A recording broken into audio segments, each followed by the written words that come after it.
A to Z news को आपनको स्वागत। देशर कोण अनुकोण आज महाडंबर रथयात्रा पालन होउछि। रायगड़ा जिले में रीतिकांति अनुजाई महाडंबर श्रद्धा श्रीक्षेत्र में पालित होइछि महाप्रभु घोष यात्रा। प्रथमे मंगल आरती पर गोपाल बल्लभ भोग एवं तड़प लगी पर सेवायत माने तीन ठाकुर को रत्न सिंहासन ओह्लाई वेशभूषा सुसज्जित कराइथिले।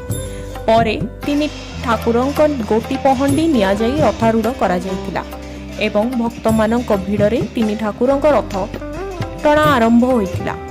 पर तीन ठाकुर को निर्धारित समय गुंडीचा मंदिर निकट में पहुंची। मु रंजन रथ सेवायत सदा श्रीक्षेत्र रायगढ़।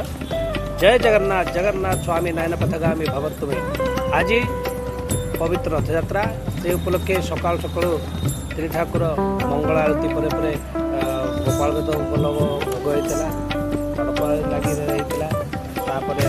तीन ठाकुर को रत्न सिंहासन सेवायत मैंने ओह्लाई आनी वेशभूषा करते दिन ठीक 11टा समय पहंडी कार्यक्रम आरंभ होती।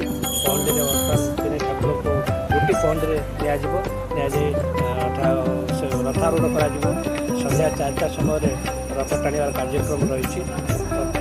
संध्या ठीक 6टा समय निश्चित रूप से गुंडीचा मंदिर पहुँच से तार व्यवस्था कर।